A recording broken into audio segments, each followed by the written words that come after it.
Okay, so picture this. You post one cute photo with your partner, just one. You're both smiling. Maybe there's a sunset. Maybe you got matching hoodies. I don't know. And suddenly, boom! Your comment section turns into a battlefield. Your DMs? Absolute chaos.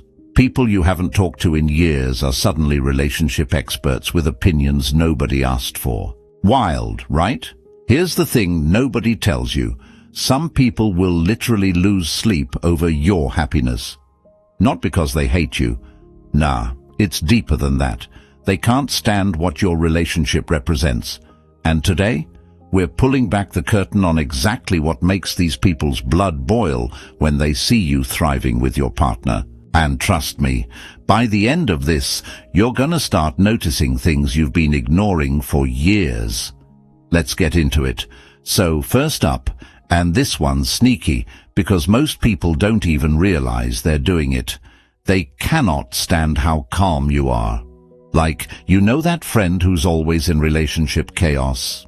Every week it's a new drama. He didn't text me back for 3 hours. She liked her ex's photo from 2019.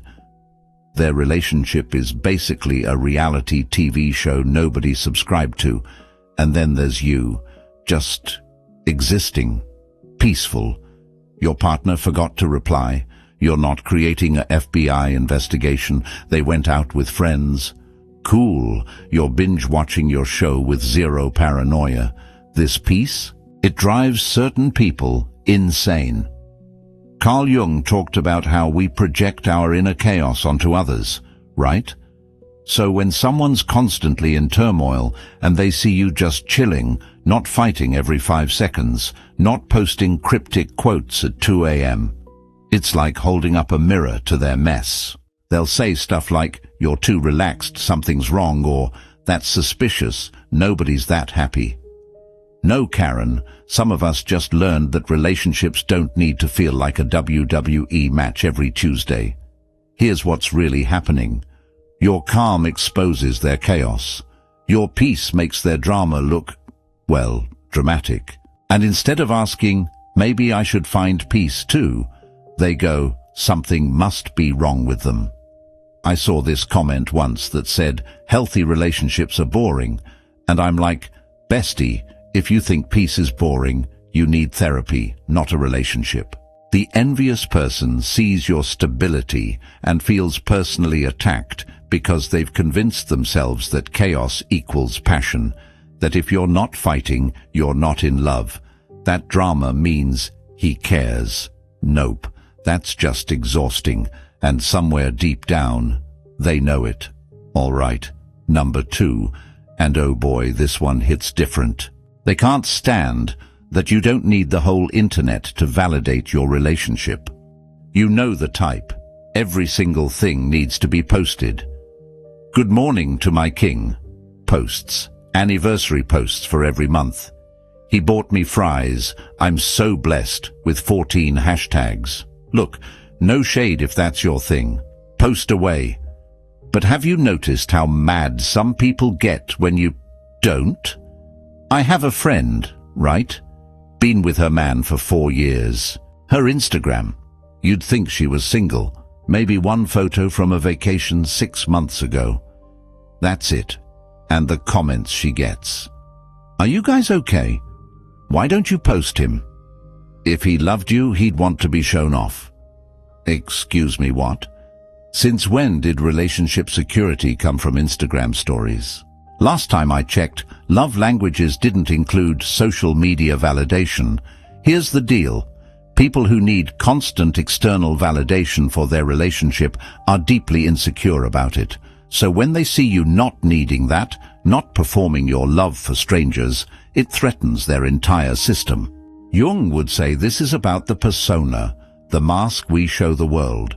Some people's relationships exist more as a persona than as actual intimate connections. It's performance art. And when you're not performing, they feel exposed. They'll say you're hiding your relationship, that you're ashamed, that if it was real, you'd show it. But the truth, the most secure people I know barely post their partners. because they're too busy actually enjoying them instead of documenting them for people who don't pay their bills. Think about it. Your relationship is for you and your partner, not for your high school acquaintances who only follow you to make sure you're not doing better than them. When you stop needing applause, people who live for applause don't know what to do with you. Number 3, and this is where it gets spicy. They absolutely lose it when they see your partner actually respecting you. I'm talking basic respect, listening when you talk, not flirting with randos in your face, remembering things you said 3 weeks ago, supporting your goals, not making you feel crazy for having boundaries. You'd think this was normal, right? Wrong. Apparently, for a lot of people, this is revolutionary behavior. I'll never forget, I was out with my partner once, and we were with a group. I mentioned I didn't want another drink because I had work early. Simple. My partner goes, "Yeah, makes sense," and we moved on. This girl, deadass, looked at me and said, "Wow, he actually listens to you? Must be nice." Must be nice? Bestie, that's the bare minimum. But here's what that comment revealed. She's in a situation where being heard is a luxury, where her boundaries get trampled, where she has to fight to be considered. And seeing someone just being respected without a battle, it stung. People who are used to begging for scraps can't fathom someone being served a full meal. Your partner treats you well, and suddenly you're controlling him, or he's too soft, or just wait, he'll change. They need to believe it won't last, because if it does, they have to confront why they've accepted less. There's this thing Jung called shadow projection. Basically, we can't stand in others what we refuse to acknowledge in ourselves. So when someone's tolerating disrespect and they see you refusing it, you become the enemy. Not the person disrespecting them, you. Make it make sense.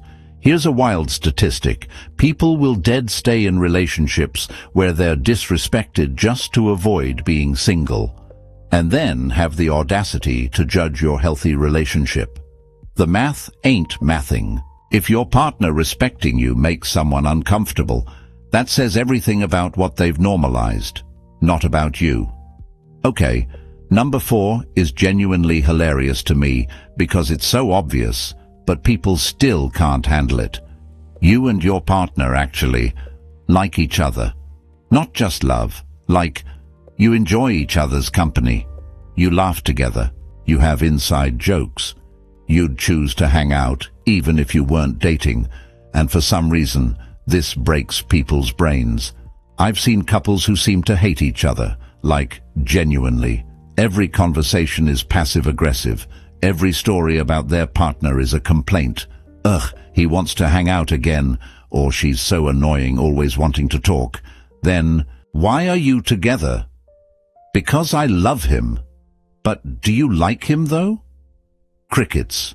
There are people in relationships who are basically tolerating a roommate they occasionally sleep with. No friendship, no joy, just existing next to each other, counting down to what? I don't even know.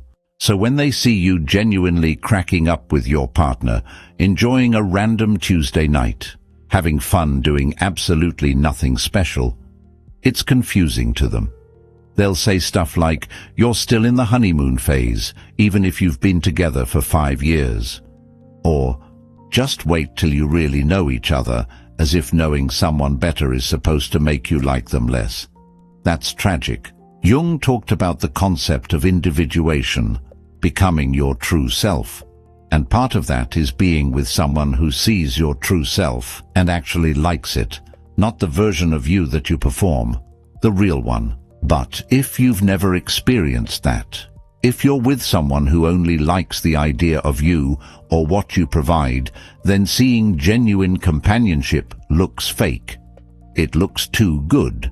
It looks like a lie. I promise you, friendship in a relationship is not a phase. It's the foundation. And if you built your relationship on anything else, yeah, seeing people who actually enjoy each other is gonna sting. Some of y'all are in relationships with people you wouldn't even choose as friends, and it shows. Number 5. And this is where people really start showing themselves. They can't handle that you and your partner are growing together, not growing apart. Not one person shrinking so the other can expand.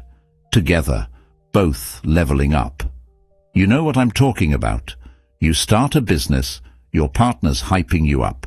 Your partner gets a promotion, you're celebrating like it's yours. You're both hitting the gym, you're both reading, you're both healing your trauma. Together. Meanwhile, there are people in relationships that feel like crab buckets. Ever heard of that? If you put crabs in a bucket, when one tries to climb out, the others pull it back down. Some relationships are exactly like that. One person tries to grow, the other gets threatened. Why are you changing? You think you're better than me now? You're different. Yeah, it's called personal development, babe. Try it. I knew this couple. Both of them were overweight and unhappy about it. One of them started working out, eating better, glowing up. You'd think the partner would be inspired, right? Nope. Sabotage. You don't love me anymore. You're obsessed with the gym. Just have the pizza. That relationship didn't last, by the way. Contrast that with people who grow together. One starts therapy, the other's like, tell me what you're learning. One wants to travel more, the other starts saving too. It's teamwork. But when envious people see this, they spiral, because it highlights that their partner is either holding them back or they're holding their partner back. And neither option feels good. Carl Jung said, "The meeting of two personalities is like the contact of two chemical substances. If there is any reaction, both are transformed." In healthy relationships, that transformation is beautiful. In toxic ones, it's feared. People who can't stand your mutual growth are people stuck in stagnant situations, watching you both blossom while they're in quicksand. And instead of asking, how can we grow, they ask, why do they think they're so special? The answer? We don't.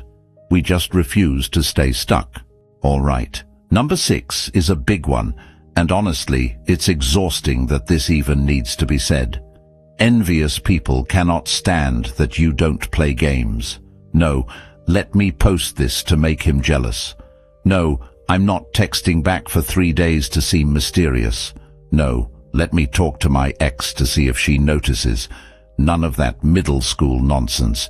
You're just direct. Honest, communicative, revolutionary, I know. But there's a whole population of people who think relationships are supposed to be strategic, like chess or warfare. They're out here playing 4D mind games and you're just talking to your partner like a normal human. This bothers them. I've had people genuinely confused when I say my partner and I just talk about our feelings. Wait, you just tell him when something bothers you? Yes? And he doesn't get mad? Why would he? Their brain breaks, because they've been taught that communication is weak, that expressing needs is needy, that if you're not playing hard to get, you're too easy. So they stay in situations where they're mind-reading, hint-dropping, and expecting their partner to decode signals like it's the Da Vinci Code. Then they're shocked when things don't work out. He should know I'm upset. Should he? Are you dating a psychic or a regular person? Meanwhile, you're over here saying, hey, that hurt my feelings, and resolving things in 10 minutes, and they're watching like it's witchcraft. Jung talked about the shadow self, the parts we repress. For a lot of people, vulnerability and directness are in the shadow. They've learned to hide needs, to manipulate instead of communicate. So when they see you being openly honest without punishment, it challenges everything they believe.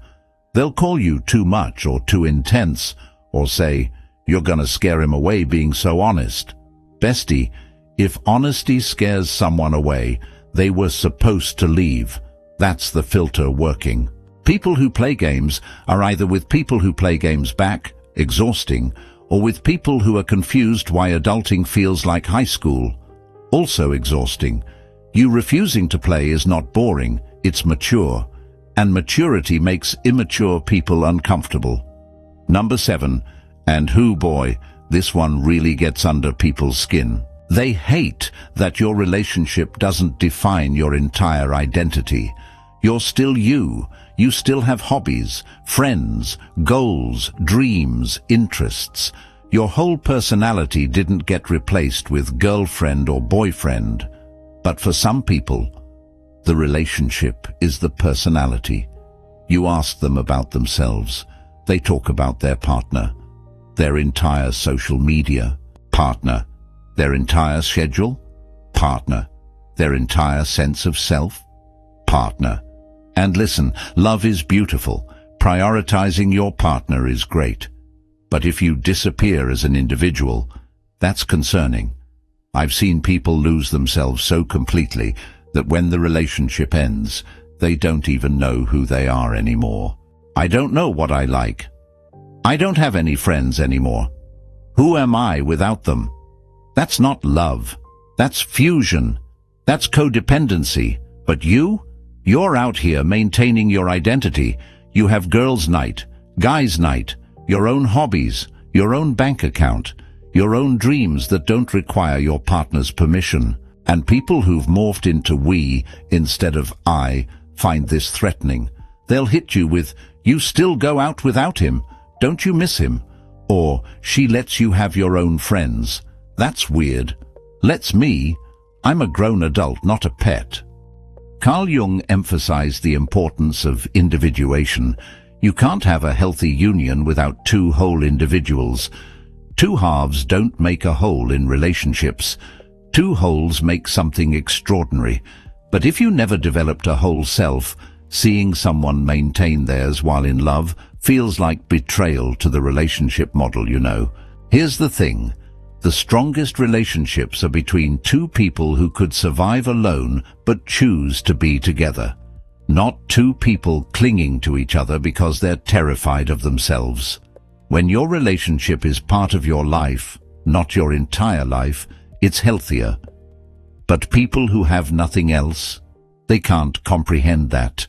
Your independence reminds them of their dependence, and that's uncomfortable.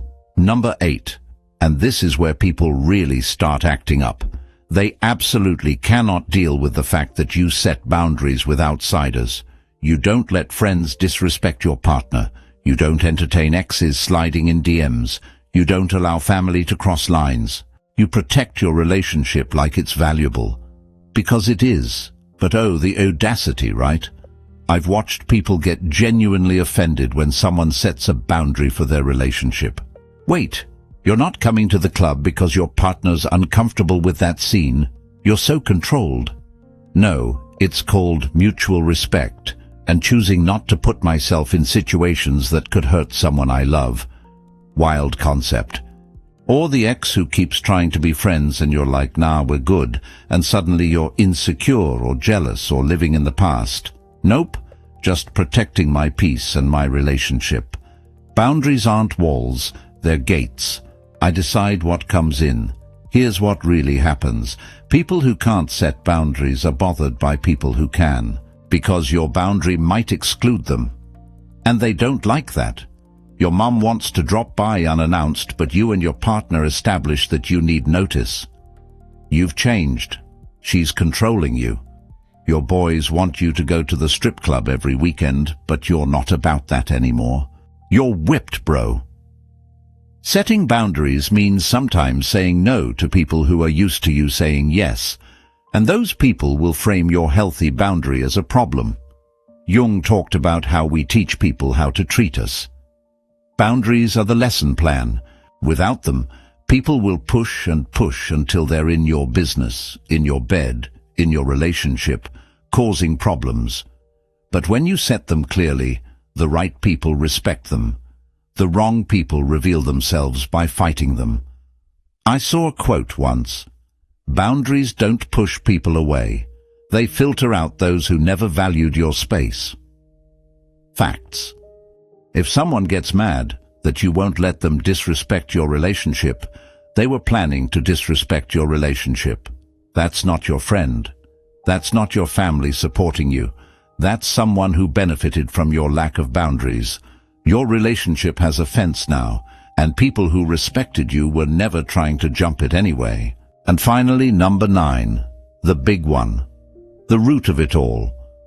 They cannot stand that you're genuinely happy, not fake happy, not performing happy, not look at us happy, real, deep, content, peaceful, joy-filled happiness. You wake up and smile. You go to bed grateful. Your relationship adds to your life instead of draining it. You're not constantly anxious, suspicious, or exhausted. And for people who are in misery, who've convinced themselves that suffering is normal, your happiness is a personal insult. Misery doesn't just love company, it demands it.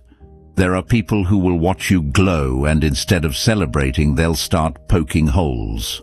It won't last. Nobody's that happy. What are you hiding? Nothing. I'm just happy. Sorry, that's confusing for you. Carl Jung said, "The privilege of a lifetime is to become who you truly are." And part of that is allowing yourself to be happy without guilt or performance.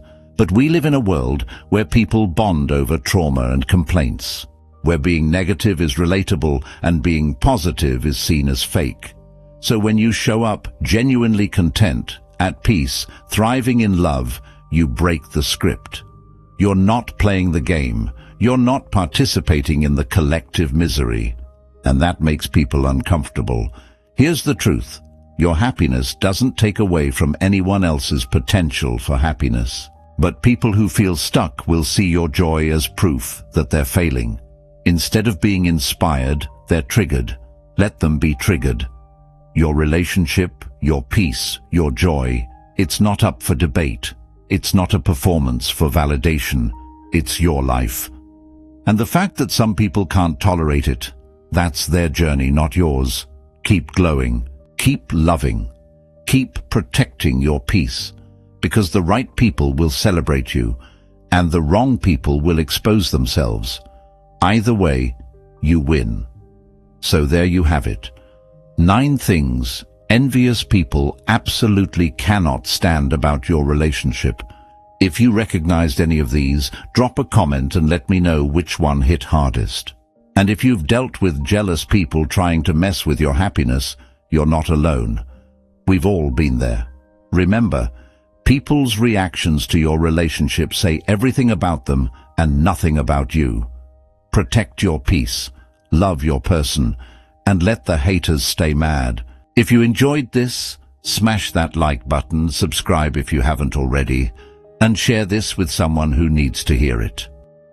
I'll see you in the next one. Stay blessed, stay happy, and keep thriving. Peace.